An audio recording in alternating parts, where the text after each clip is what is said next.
오늘 우리에게 주신 하나님의 말씀은 시편 79편 1절에서 13절 말씀입니다. 하나님, 이방 나라들이 주님의 땅으로 들어와서 주님의 성전을 더럽히고 예루살렘을 돌무더기로 만들었습니다. 그들이 주님의 종들의 주검을 하늘을 나는 새들에게 먹이로 내주고 주님의 성도들의 살을 들짐승에게 먹이로 내주고 사람들의 피가 물같이 흘러 예루살렘 사면에 넘치게 하였건만 희생당한 이들을 묻어줄 사람이 아무도 없습니다. 우리는 이웃에게 조소거리가 되고 주변 사람들에게 조롱거리와 웃음거리가 되었습니다. 주님, 언제까지입니까? 영원히 노여워하시렵니까? 언제까지 주님의 진노하심이 불길처럼 타오를 것입니까? 주님을 알지 못하는 저 이방인들에게나 주님의 진노하심을 쏟아주십시오. 주님의 이름을 부르지 않는 저 나라들 위에 쏟아부어 주십시오. 그들은 야곱을 집어삼키고 그가 사는 곳을 폐허로 만들었습니다.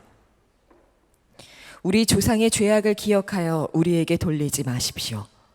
주님의 긍휼하심으로 어서 빨리 우리를 영접하여 주십시오. 우리가 아주 비천하게 되었습니다. 우리를 구원하여 주시는 하나님, 주님의 영광스러운 이름을 생각해서라도 우리를 도와주십시오.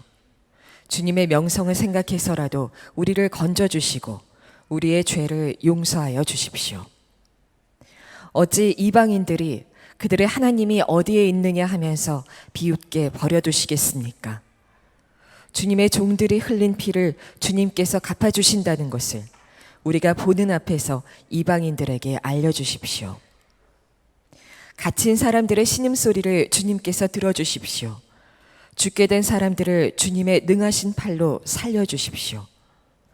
주님, 우리 이웃 나라들이 주님을 모독한 그 모독을 그들의 품에다가 7배로 갚아주십시오. 그때 주님의 백성, 주님께서 기르시는 양떼인 우리가 주님께 영원히 감사를 드리렵니다. 대대로 주님께 찬양을 드리렵니다. 우리 부목사님 한 분이 시골 교회에 담임하실 때 고난 주간에 The Passion of Christ라는 영화가 상영이 되더래요. 그래서 마을의 전도 대상자인 분들 모시고 그 영화를 보러 갔답니다. 예수님에 대해서 그보다 더 잘 가르칠 수 있는 방법이 어디 있겠어요? 그래서 생생하게 우리 주님에 대해서 그 마을 사람들에게 보여주고 싶었는데 영화를 보고 난 다음에 그 전도 대상자인 분이 그런 이야기를 하더래요. 사람이 좀처럼 안 죽는다는 거예요. 참 사람의 목숨이라는 게 끈질기다고 충격을 받았어요. 어떻게 이 영화를 보고 그렇게 말을 할 수 있는가 충격을 받았다고 그랬습니다. 여러분들이 패션 오브 크라이스트라는 영화를 볼 때 주님이 나를 위해서 저렇게 죽으셨구나, 예수님이 저렇게 피 흘려 죽으심으로 고난당하심으로 내 죄가 사함 받았구나, 이렇게 믿어지는 것이 얼마나 놀라운가를 아셔야 합니다. 누구나 다 그렇게 믿는 게 아니기 때문입니다. 이 믿음은 여러분이 영생을 얻었다는 놀라운 확증이기도 하죠. 여기 계신 분들은 아마 다 그런 믿음을 가지고 계시리라고 믿습니다. 그런데 여러분, 저는 오늘 여러분에게 드리고 싶은 말씀은 예수님이 내 죄를 위해서 십자가에 달려 죽으셨다는 이런 믿음 하나 가지고 평생 예수 믿으시려고 하시면 안 된다는 겁니다. 믿음은 더 자라야 합니다. 우리가 살아가는 동안에 우리에게 시련도 오고 유혹도 오고 어떤 때는 폭풍이 몰아치는 것 같은 때를 만나게도 됩니다. 그때 그 상황을 이길 수 있는 것은 오직 믿음으로 되는 일입니다. 오늘 시편 79편은 하나님의 징계하심으로 이스라엘 백성들이 바벨론에 멸망당할 때 이방 민족에게 예루살렘 성전이 다 무너지고 불타버리고 수많은 제사장과 예루살렘 거민들이 다 죽어나가는 그런 끔찍한 상황에서 썼던 시편입니다. 1절 말씀에 보면 하나님, 이방 나라들이 주님의 땅으로 들어와서 주님의 성전을 더럽히고 예루살렘을 돌무더기로 만들었습니다. 제사장과 예루살렘 거민들이 죽어가는데 누구도 그 장례를 치러줄 사람이 없습니다. 시체들은 그냥 길거리에 널브러지고 새들이 와서 먹고 짐승들이 와서 먹고, 이런 끔찍한 상황에 주변에 있는 나라 모압, 에돔, 암몬이라는 나라들은 손가락질하면서 비웃는 이런 상황에 시편 기자가 부딪힙니다. 여러분, 이때 그 사람의 믿음이 드러나는 겁니다. 여러분은 믿음은 어느 정도의 믿음입니까? The Passion of Christ를 보고 내 죄를 위해서 예수님이 저렇게 죽으셨구나, 이런 정도쯤에 느끼는 믿음입니까? 아니면 여러분의 삶 속에 시련이 오고 풍파가 닥치고 그럴 때도 흔들리지 않는 그 믿음을 가지고 계십니까? 여러분은 밤이 무섭지 않으실 거예요. 혼자 있다고 해서 무섭지 않으실 거예요. 어른이 됐으니까. 어린애들은 그게 무섭습니다. 집에 밤에 혼자 있다는 것은 어린아이들에게는 대단히 무서운 일이에요. 그건 어린이기 때문에 그렇습니다. 무서울 일이 아닌데도 그들은 두려워합니다. 그러나 나이가 들면 더 이상 밤에 집에 혼자 있는 이런 정도는 더 이상 무섭지 않잖아요. 우리의 믿음이 그렇게 나이가 들면서 자라는 겁니다. 여러분, 여러분의 영적인 믿음도 마찬가지입니다. 여러분, 밤에 혼자 집에 있는 것은 무섭지 않지만 여러분의 삶 속에 인생에 밤이 올 때 괜찮겠습니까? 시련이 오는데 앞이 캄캄합니다. 믿었던 사람 다 떠났습니다. 혼자 남았습니다. 정말 죽을 것 같은 위기가 왔습니다. 인생에 밤이 오는 거죠. 여러분, 그런 밤이 와도 두렵지 않습니까? 여러분, 이제 그런 정도의 믿음을 가지셨습니까? 여러분의 믿음을 여러분 스스로가 정확하게 보셔야 합니다. 그저 예수 믿고 내가 죄사함을 받았다 하는 정도쯤만 믿는 믿음으로는 이겨나갈 수 없는 인생의 위기가 많습니다. 시편 79편 기자는 하나님은 살아계신데 그런데도 하나님의 백성들은 이렇게 비참하게 죽어가고 어떻게 하나님의 성전이 이렇게 불타버리고 무너질 수 있나 말이에요. 그런데 이런 상황에도 그는 하나님께 기도합니다. 이건 대단한 믿음이죠. 어떻게 하나님을 믿을 수 있다고, 이런 상황인데도 하나님께 기도합니다. 5절 말씀에 보면 주님, 언제까지입니까? 영원히 노여워하시렵니까? 언제까지 주님의 진노하심이 불길처럼 타오를 것입니까? 하나님을 도무지 믿을 수 없을 것 같은 그 상황에서도 시편 기자는 하나님께 기도합니다. 우리가 이미 다 잘 아시는 것처럼 하나님은 이스라엘을 다시 회복시켜 주십니다. 이스라엘은 다시 옛날 예루살렘 땅으로 돌아옵니다. 거기에 성벽이 세워지고 성전이 다시 재건이 됩니다. 지금도 이스라엘은 그냥 있지요. 그러나 그들을 파멸시켰던 바벨론이나 아수르나 그들을 조롱했던 암몬이나 에돔, 모압들은 우리 지금 역사에 사라져 버렸습니다. 그런 끔찍한 재앙 중에도 하나님이 그렇게 역사할 수 있었던 것은 이와 같은 기도가 있었기 때문이라는 것을 알 수 있습니다. 성도 여러분, 아무리 여러분의 삶에 어려운 일이 부딪혀 와도 여러분이 하나님 앞에 계속해서 기도하면 그러면 하나님께서 반드시 역사하십니다. 하나님은 살아계신 하나님이십니다. 그러나 이 시편 기자의 기도 속에는 이분이 아직도 어린아이 믿음을 가지고 있는 사람이구나 하는 것이 또 드러납니다. 그는 그 기도 속에 원망과 두려움이 있음을 우리가 봅니다. 기도는 하지만, 그 절망적인 상황에서 하나님께 기도는 하지만 그 기도 속에는 원망과 두려움이 있습니다. 6절 말씀에 주님을 알지 못하는 저 이방 사람들에게나 주님의 진노하심을 쏟아 주십시오. 주님의 이름을 부르지 않는 저 나라들 위에 쏟아 부어 주십시오. 10절에 어찌 이방인들이 그들의 하나님이 어디 있느냐 하면서 비웃게 버려 두시겠습니까? 12절에 주님, 우리 이웃 나라들이 주님을 모독한 그 모독을 그들의 품에다가 7배로 갚아 주십시오. 시편 기자는 자기들의 죄 때문에 그들이 이렇게 징계를 당하고 있다는 사실을 그들이 압니다. 그가 그 사실에 대해서 하나님께 고백하고 하나님의 속히 진노를 거두어 달라고 그렇게 기도합니다. 그러면서도 이 시편 기자가 도무지 이해가 안 되는 것이 있습니다. 우리가 하나님 앞에 죄를 지어서 하나님이 우리를 징계하시는 것이긴 맞지만 그래도 우리는 하나님을 믿는다고 믿는 사람들 아니냐는, 하나님의 말씀에 불순종한 것이 있기는 하지만 그래도 우리는 기본적으로 하나님을 믿는 백성 아니냐. 저 아수르나 바벨론은 하나님을 완전히 무시하는 사람, 하나님을 대적하는 사람들, 어떻게 우리 하나님을 믿는 우리들을 저 하나님을 철저히 부정하는 저 이방 민족을 통해서 우리를 이렇게까지 비참하게 하실 수 있는, 하나님 이건 말이 안 되는 거 아니냐. 하나님 저들을 속히 하나님 좀 치십시오. 우리를 조롱하는 자들을 7배나 저들에게 갚아주십시오. 그렇게 하나님 앞에 그냥 호소합니다. 한마디로 말해서 하나님 뭐 잘못하시는 거 아니세요? 하나님 이거 실수 아니세요? 하나님에게 훈계하고 하나님께 가르치는 거예요. 하나님 잘못하신 거예요. 하나님이 그 대단히 지금 실수하신 거예요. 하나님 어찌 그렇게 모르세요? 하나님 어떻게 이렇게 바보 같은 일을 하세요? 그런 식으로 지금 답답하니까, 너무너무 힘드니까, 너무 눈앞에 벌어지는 일이 끔찍하니까 자기도 모르게 입술에서 터져 나오는 것이 하나님을 가르치려고 하고, 하나님께 따지고, 하나님께 원망하고, 하나님은 아무것도 안 하시는 하나님, 하나님을 우리를 완전히 외면하시는 하나님처럼 그가 그렇게 고백하고 있는 겁니다. 그러므로 기도는 하지만 또 한편으로는 하나님을 안 믿는 거죠.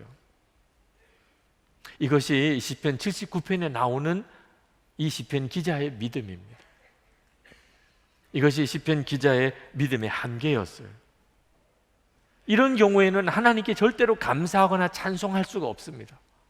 13절 말씀에 그때 주님의 백성, 주님께서 기르시는 양떼인 우리가 주님께 영원히 감사를 드리렵니다. 대대로 주님께 찬양을 드리렵니다. 감사와 찬양이라는 말이 나오기는 합니다. 그런데 자세히 읽어보면 그때가 언제입니까?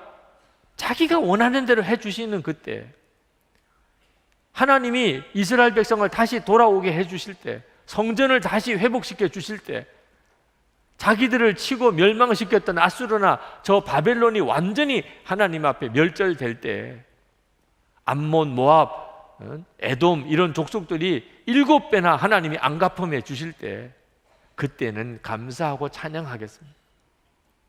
지금은 못하는 거예요. 지금은. 이것이 어린아이의 믿음인 것입니다. 어린아이의 믿음은 절대로 시련과 환난을 견뎌내지를 못합니다. 문제가 생길 때 감사와 찬송을 하나님께 올려드리지 못합니다. 이 시편 기자가 이렇게 고통스러워하는 이유는 하나님께서 이스라엘 백성을 결국은 회복시키실 것을 진정으로 믿지 못하고 있기 때문입니다. 하나님이 왜 이스라엘 백성을 이렇게 징계하셨는지 그 시작도 정확히 아직도 잘 모르고, 하나님이 결국은 이스라엘 백성을 다시 돌이키시는 하나님의 역사를 완전히 내다보지 못하고 있기 때문에 이렇게 고통스러워하는 것입니다.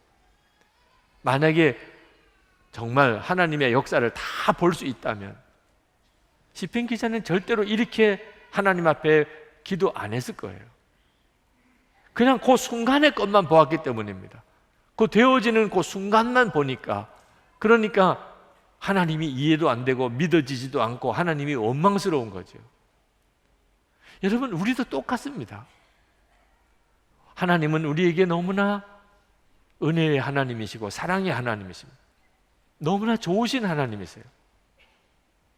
하나님이 하시는 모든 일을 다 우리가 알 수 있다면 우리는 그렇게밖에 고백할 수 없을 거예요. 죽어서 천국에 갔을 때 하나님 나에게는 너무 섭섭하게 하셨어요. 하나님 나에게는 너무 억울하게 하셨어요. 이렇게 하나님 앞에 따지거나 울고 불고 할 사람 여기에 아무도 없습니다. 하나님 앞에 가서 그 되어진 모든 것을 알고 나면 하나님 잘하셨어요. 하나님, 정말 하나님은 지혜로우신 하나님이세요. 하나님이 가장 선하세요.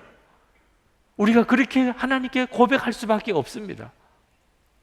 우리도 우리 눈앞에 되어지는 그 순간만 보니까 하나님이 살아계신데 어떻게 이런 일이 있을까? 이것도 하나님이 사랑이라고 말할 수 있을까? 하나님은 우리에게 너무 잔인하시지 않나? 순간만 보니까 그런 것입니다. 여러분, 그러므로 우리가 어린아이 믿음과 성숙한 어른의 믿음을 어떻게 구분하는가? 뭘 보느냐 하는 데 따라 달라지는 겁니다. 되어지는 일, 변화가 많은 환경과 형편과 여건만 바라보는 사람은 그 믿음이 요동할 수밖에 없습니다. 어느 때는 하나님은 정말 살아계시다고 손을 들어 찬양할 때도 있지만, 어떤 때는 하나님은 안 계신 것 같다고, 하나님은 진짜 나와 같이 계신지 믿어지지 않는다고, 하나님이 왜 이렇게 하시는지 모르겠다고 또 이렇게 빠져버리게 됩니다. 되어지는 형편과 여건만 바라보는 사람.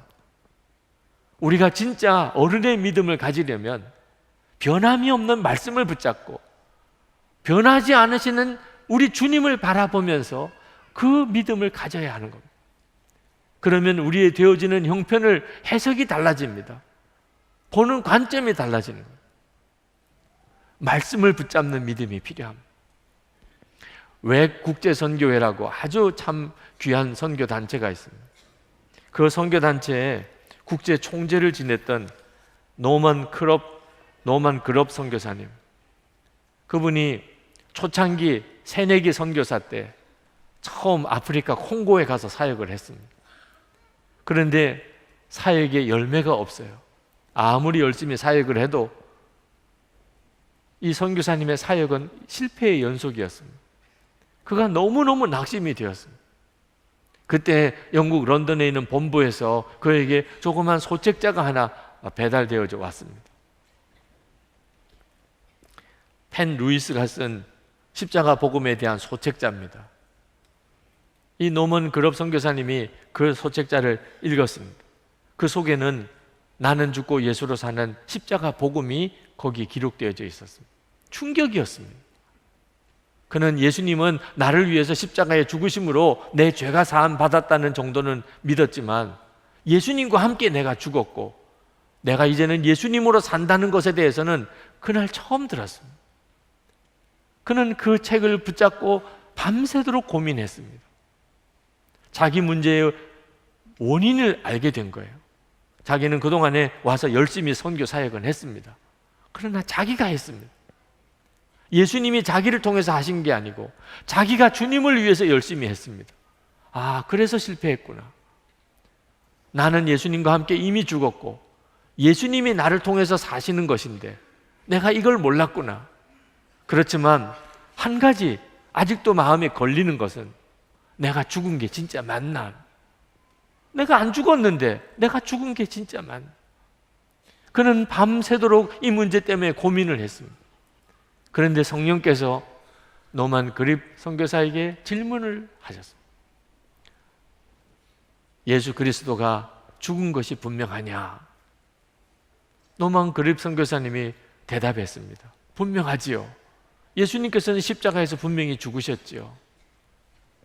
그때 성령께서 말씀하십니다. 그렇다면 너도 죽은 것이야. 네가 예수 그리스도 안에 있으니까, 하나님이 너를 예수 그리스도 안에 있게 하셨으니까, 예수님이 십자가에서 죽으셨다면 너도 죽은 게 분명한 거야. 그 말씀을 듣고 노만 그립 선교사가 눈이 번쩍 떠 있는 것 같았다고 그랬습니다. 십자가의 복음, 예수 그리스도 안에서 내가 이미 죽었고 이제는 부활의 주님으로 사는 것에 대해서 그가 마음에 믿어지는 역사가 일어난 거예요. 나는 눈이 뜨였다. 나는 그에게 도달하기 위해서 몸부림칠 필요가 없었다. 나는 이미 그분 안에 있었다. 나는 그리스도와 함께 죽었다. 나는 그리스도와 함께 무덤에 묻혔다. 나는 그리스도와 함께 들림 받았다. 나는 천국에서 그리스도와 함께 앉았다. 이것이 그날 마음에 확 믿음으로 왔습니다. 그리고 그 다음날 아침에 노만 그립 선교사는 카드를 하나 꺼냈습니다. 그리고 거기에다 무덤을 그렸습니다. 거기에 묘비를 세웠습니다. 그리고 거기에 그렇게 썼습니다. 노만 그럽 그리스도와 함께 여기 묻히다. 그렇게 썼습니다. 그리고는 그는 평생 그 말씀을 잊지 않았습니다. 노만 그럽 그리스도와 함께 여기 묻히다. 문제도 오고 시련도 오고 좌절도 오고 낙심도 올 때마다 그는 이 말씀을 붙잡았어요. 갈라디아서 2장 20절 말씀. 내가 그리스도와 함께 십자가에 못 박혔나니 이제는 내가 사는 것 아니요 내 안에 그리스도가 사시는 것이라. 그 말씀으로 다 이겼습니다. 그 말씀으로 모든 고비를 다 넘어갔습니다.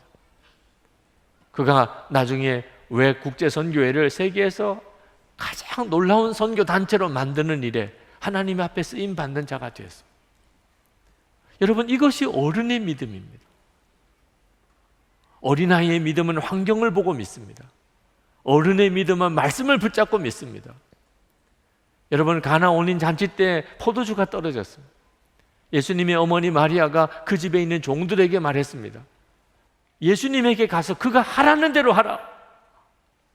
종들이 예수님이 하라는 대로 했습니다. 물이 포도주가 되는 기적이 일어났습니다. 여러분, 이것이 어른의 믿음입니다. 그가 하라는 대로 하라. 예수님께서 하라는 대로 하는 것. 예수님이 말씀하신 대로 사는 것. 여러분, 여러분의 삶에 대해서 여러분이 그렇게 말할 수 있습니까? 내 삶은 예수님이 말씀하시는 대로 사는 삶입니다. 이것이 열쇠예요. 여러분, 한번 그렇게 살아보세요. 예수님이 말씀하시는 대로 나는 삽니다. 그러면 여러분의 삶 속에도 물이 포도주가 되는 역사가 일어나게 됩니다. 사도 바울이 로마로 압송될 때 그가 탔던 배가 유라굴로 광풍을 만났습니다. 다 죽을 것 같았습니다. 그때 사도 바울이 그 선장과 선원들과 백부장과 로마 군인들 그리고 함께 붙들려 가는 죄수들 앞에서 담대하게 외쳤습니다. 나와 함께 하시는 주님이 어제 나에게 말씀하셨다. 두려워하지 마라. 너는 로마로 가게 될 것이고 그리고 가이사 황제 앞에서 너가 말하게 될 것이다. 너와 함께 하는 자는 한 사람도 죽지 않을 것이다. 그러므로 나는 여러분에게 말합니다. 여러분, 두려워하지 마십시오. 한 사람도 죽는 사람 없습니다. 저는 나에게 말씀하신 하나님 그 말씀대로 다 이루실 것을 나는 믿습니다. 이것이 바로 어른의 믿음이에요. 하나님이 나에게 말씀하시는 걸 믿고 그리고 그 말씀하신 것을 반드시 이루시는 것을 믿기 때문에 풍파가 오고 태풍이 불어오고 그 시련이 닥쳐와도 요동하지 않는 믿음입니다. 여러분은 나이가 들어가실 것입니다. 올해도 벌써 이제 7월이 다 끝나갑니다. 여러분, 나이만 드는 거 아닙니다. 우리 안에 믿음도 자꾸 변화되어 갑니다. 우리가 정말 예수님을 믿고 그렇게 주님과 함께 살아가게 되면 우리 안에 믿음의 변화가 일어나는데 예수님이 점점점 크신 분으로 변화됩니다. 여러분이 정상적으로 예수를 믿는다면, 그래서 여러분이 정말 어른의 믿음이 되어 간다면, 그러면 예수님은 여러분에게 점점점 크신 분으로 그렇게 느껴지게 됩니다. 제자들이 처음에 예수님을 믿고 따를 때는 예수님이 진짜 그리스도인지 긴가민가 했습니다. 그런데 예수님과 함께 살면서 예수님은 그리스도요 하나님의 아들이신 것을 그가 알았어요. 물론 십자가 달리실 때 잠깐 그들이 마음이 흔들리기도 했었지만 3일 만에 예수님은 부활하신 주님으로 그들을 만나 주셨어요. 이건 정말 놀라운 주님이십니다. 승천하시고 난 다음에 그들 마음속에 임하셨습니다. 정말 믿어지지 않는 일이 벌어졌습니다. 그래서 그들은 전 세계에 나가서 예수님을 전하는 사도들이 된 겁니다. 순교도 두려워하지 않는 사도들이 된 겁니다. 이것이 정상적으로 예수를 믿는 것입니다. 예수님을 믿으면 시간이 지나갈수록 예수님은 점점점 크신 분이 되시는 겁니다. 그런데 참 안타까운 것은 많은 그리스도인들에게 정반대 현상이 일어나고 있다는 것입니다. 예수님을 처음 믿을 때는 예수님은 너무 놀라우신 분이셨어요. 예수님은 너무 크신 분이셨어요. 그런 기대감이 있어요. 나를 구원하시고 내 모든 문제를 해결해 주시고, 예수님은 만왕의 왕이시고 세상의 모든 문제의 구원자이실 것이라고 하는 그런 믿음이 처음 예수 믿을 때는, 세례 받을 때는 그런 믿음이 있었습니다. 그런데 이제는 예수를 믿은 지 꽤 오래됐습니다. 많이 이제 알게도 됐습니다. 집사도 되고, 이제는 권사도 되고, 장로도 되고, 이제는 전도사 때를 지나고 목사도 되고, 이제는 선교사도 됐습니다. 그런데 예수님은 더 적은 분으로 여겨지는 거예요. 여러분, 예수님 때문에 놀라신 적 있습니까? 가장 최근에 예수님 때문에 놀란 적이 언제입니까? 예수님을 그렇게 오래 믿었는데, 예수 믿은 지 벌써 오래됐는데 예수님 때문에 놀란 기억이 별로 없습니다. 예수님은 내 문제를 정말 해결해 주실 분이라는 믿음조차 어떤 때는 내 마음속에 없을 때가 있습니다. 문제는 내가 해결하는 거지 뭐. 돈으로 해결하는 거지 뭐. 사람이 해결해 주는 거지 뭐. 주님에 대한 기대감이 언제부터 없어졌어요. 교회 안에서 예수 믿은 연한은 깊어졌고, 교회 안에서 이런저런 맡은 책임은 중책을 맡았는데, 내 속에 예수님은 점점 너무 적은 분이 되시고, 그래서 여러분, 스캔들을 일으키는 목사도 나오는 거예요. 유혹이 오는데 예수님이 너무 작은 거예요. 그러니까 유혹에 넘어지는 거죠. 부부싸움도 해결이 안 돼요. 그렇게 오래 예수를 믿었는데도 부부싸움 해결이 안 돼요. 왜? 예수님은 너무 작은 분이니까. 음란한 동영상 때문에 무너지는 성도들이 많습니다. 음란한 동영상의 유혹이 강해서 그런 게 아닙니다. 그 사람 속에 예수님이 너무 작은 분이에요. 음란한 동영상 하나 막아줄 수 없는 분이에요. 예수를 그렇게 오래 믿었는데 이게 어떻게 된 일입니까? 실제로 진짜 예수님을 믿고 살았던 게 아니었기 때문에 그냥 교회만 다닌 거예요. 교리만 한 거예요. 교리 지식으로 예수를 믿은 거예요. 이런 경우에는 예수님은 점점점 작아집니다. 처음 기대가 차라리 커요. 새가족 믿음이 제일 좋아요. 교리적으로 믿고 율법적으로 믿는 성도들의 특징은 교회 생활은 오래 했고 교회 직분은 많아졌는데 믿음은 아무것도 없어요. 진짜 믿음은 없어요. 환란이 오고 풍파가 올 때 주님만 의지하게 되지를 못해요. 시편 79편 기자도 하나님 안 믿는 거 아니에요. 그런데 막상 하나님의 징계가 현실이 되고 예루살렘 성전이 무너지고 이스라엘 백성들이 다 죽어나가는 끔찍한 일이 벌어질 때 그의 하나님, 그분은 너무 작은 하나님, 그런 문제 앞에서 그 하나님은 너무 초라한 하나님이셨어요.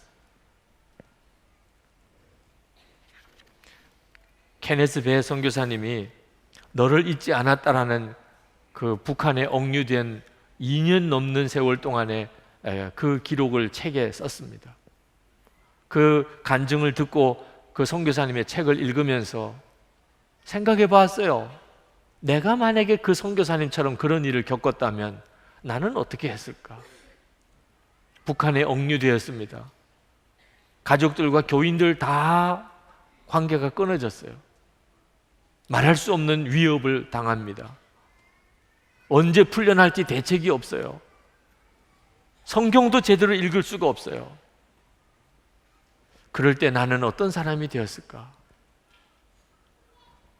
제가 메일을 받아보는 메일이 많은데 인생이 완전히 무너진 사람들의 메일이 옵니다. 목회자들도 또 교인들도 삶이 완전히 무너진 분들의 메일이 옵니다. 목사님, 한 말씀이라도 해주세요. 지금 제 처지에 저는 어떻게 해야 합니까? 목사님, 한 말씀이라도 해주세요.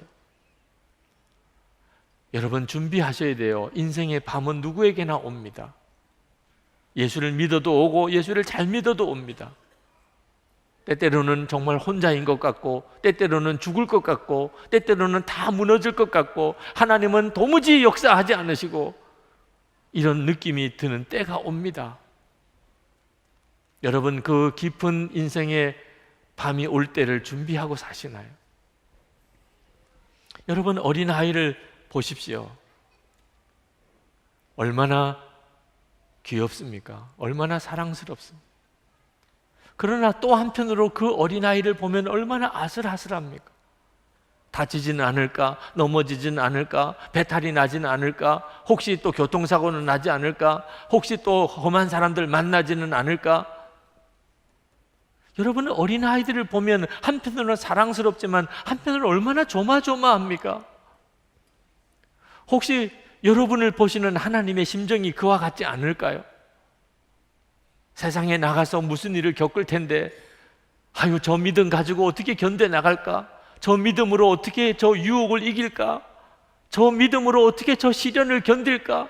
여러분 교회 오래 다녔다고 다 어른의 믿음을 가지는 거 아닙니다. 밤이 무섭지 않다고 인생의 밤도 무섭지 않은 거 아닙니다. 사도 바울은 빌립보서 4장 12절에서 이런 놀라운 고백을 했습니다. 배부름과 배고픔과 풍부와 궁핍에도 처할 줄 아는 일체의 비결을 배웠노라. 쉽게 말하면 배고파도 좋아, 궁핍해도 좋아. 나는 그때도 살 방법을 다 알고 있어.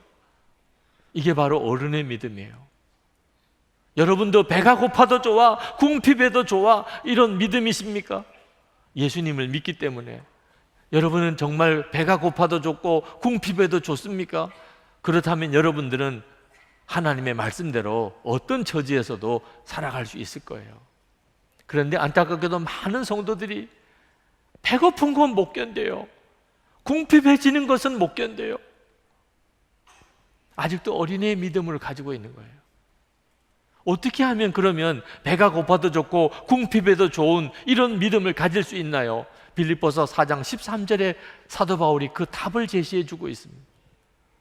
내게 능력 주시는 자 안에서 내가 모든 것을 할 수 있느니라. 이거 비밀이에요. 이것이 어른의 믿음의 비밀이에요. 내게 능력 주시는 자, 내가 그 분을 내가 안다, 이런 말 아닙니다. 우리도 다 알아요. 능력 주시는 자, 그분이 예수 그리스도 아닙니까? 능력이 있는 그분, 우리 다 알아요.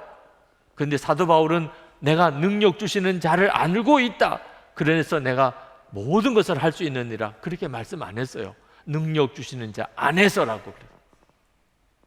능력 주시는 자를 알고 있어도 능력 주시는 자 안에 있지 않으면 아무 힘이 없어요. 여러분도 나도 능력 주시는 자 안에 있습니다, 이렇게 고백할 수 있습니까? 그것이 핵심이에요. 어른의 믿음을 가질 수 있는 것은 능력 주시는 그분 안에 있는 사람. 그러면 무서울 게 없습니다. 배고픈 게 뭐가 문제예요? 궁핍이 뭐가 문제예요? 내 안에 계신 주님, 나도 그 주님 안에 있다는 것을 알고 나면 무서울 게 아무것도 없습니다. 그래서 여러분들에게 영성일기를 써보시라고 그렇게 권해드리는 겁니다. 능력 주신 자 안에서의 사는 삶을 여러분에게 눈뜨게 해드리고 싶어서. 한 번은 중국 선교사님 한 분이 영성일기 사역에 대해서 설명을 드렸더니 질문하시더라고요. 목사님, 그거 또 하나의 유행은 아닙니까? 한국 교회에서 그동안 여러 가지 유행이 많았습니다. 뭐 이런 성경 공부, 저런 성경 공부, 성령의 은사 운동, 이런 유행들이 많았습니다.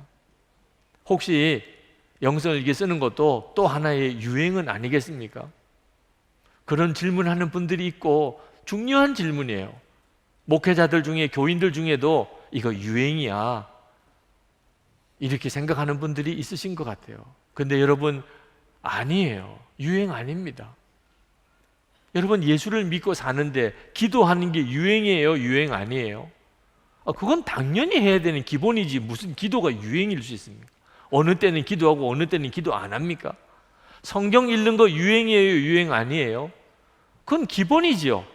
언제 어디서나 예수를 믿으면 성경의 사람이 되는 거죠. 그러면 예수님 안에 거하는 삶이 유행일 수 있습니까? 유행일 수 없는 거예요. 예수를 믿는다고 하는 말은 예수님 안에 거하는 삶을 사는 겁니다. 영성일기는 뭐지요? 예수님 안에 거하는 삶을 기록해 보라는 거예요. 왜 기록해야 됩니까?